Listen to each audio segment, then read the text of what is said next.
Look at your fingertips. Right in the center, you should see a point where the ridges of your fingerprint whirl around in tight circles. And if you look very closely, just beneath that, you should see a point where a single ridge of your fingerprint snakes in and then vanishes. These are called defect points. Another familiar place you see them is in the whirl of hair on the crown of your head. A less familiar place is in the clear blue sky. Light from the sky is polarized.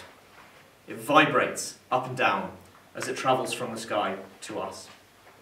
We can't see this, but if you were an insect or you were wearing polarizing glasses, you will be able to.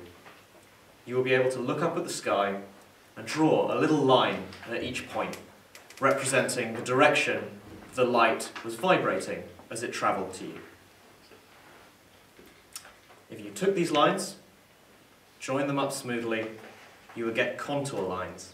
The sky above you would be a sea of contour lines, just like the ridges of our fingertips. And just like the ridges of our fingertips, we see defect points in the contour lines of the polarization in the sky. In fact, there are exactly 4, 2 either side of the sun and 2 opposite it.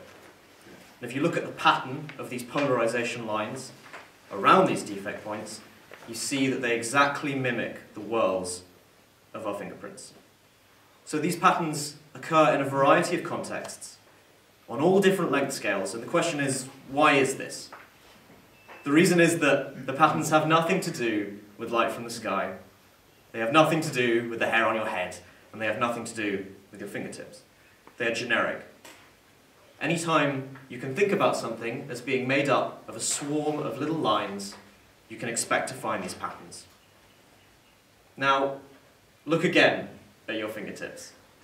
As well as the central whirl in the middle, you probably also have some other structures. So for example, on my hands, I have little 3-pointed stars in the bottom left of all of my fingertips.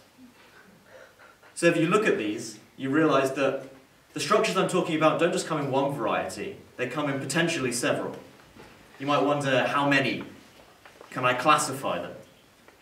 You might also wonder, how much information can I learn about the whole of my fingerprint if all I know is that I have a whirl in the center and a little 3-pointed star in the bottom left? This is what I do in my PhD. I look at how much information you can learn about something just by studying the kinds of structures that I've talked to you about today. Thank you.